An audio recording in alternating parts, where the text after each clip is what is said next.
What is the thing that you hate most about collaboration? For some people, it's that annoying person who only wants their ideas to make the final project, or it's suddenly having to phrase your criticism really carefully so you don't cause offense, or it's about having to work to someone else's timetable, someone else's timescale, and being at the behest of other people rather than just being able to do your own thing. Often we approach collaboration with the best of our intentions, but really our key motive is to protect our own ideas at all costs. We forget that collaboration is an opportunity for growth, for sharing thoughts, making progress, building relationships, and reaching that higher third place that you couldn't get to if it was just you working on it on your own. But the thing is that we can only do that with clear and effective communication. For example, you and I both want an orange, but there's only one. So what do? Obviously we cut it in half. You take your half, go into the living room, you eat the flesh and throw the skin in the bin. I go into the kitchen, I carefully grate the zest, and I use it to flavour a cake that I'm making, and then I throw away the flesh. What's the problem there? We both could have had 100% more orange and reached that third place if we had communicated better, found out what we actually wanted. What was the purpose? When done well, collaboration can often lead to better results than working alone. A study from Stanford University found that people who worked collaboratively were more engaged, less fatigued, and had better results. And now that we're collaborating remotely, looking at how we do it is even more important. It's no longer good enough to shove people in a room and kind of see how they get on. We have to think about how we optimize this communication, how are we actually going to work together?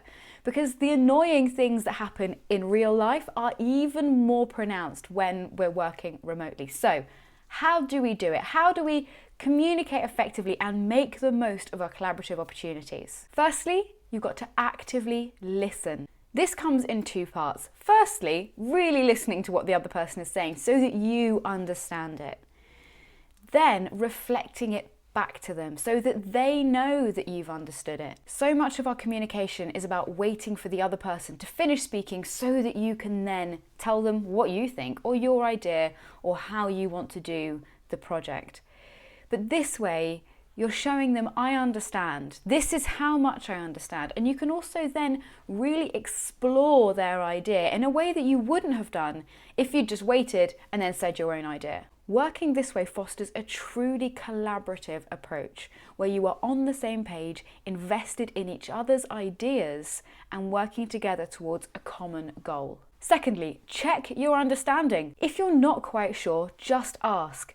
You're not going to look stupid. If anything, as I said before, you will look more invested. It also opens up the opportunity for other people to do the same. Again, we're fostering a community of collaboration, of kindness, of a place where people can work together. Thirdly, put together a strong working agreement. This should have your roles, your responsibilities, the workflow, and it should all be on a shared document where everyone can see it at all times. It should also include the purpose. What are you trying to achieve? Remember the Stanford study and the Orange story?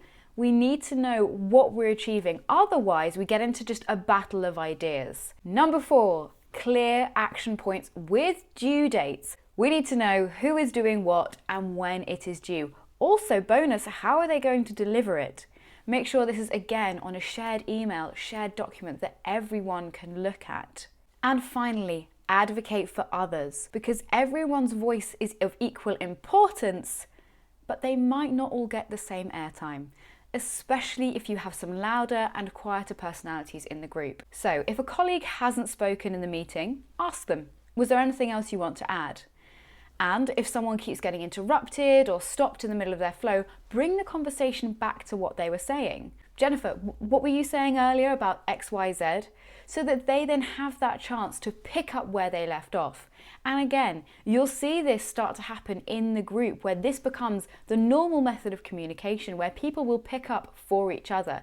You're fostering that community of collaboration. So listen first, check your understanding, put together a working agreement, check your action points, who is doing what when, and advocate for others. That is how you effectively communicate in order to have great collaboration.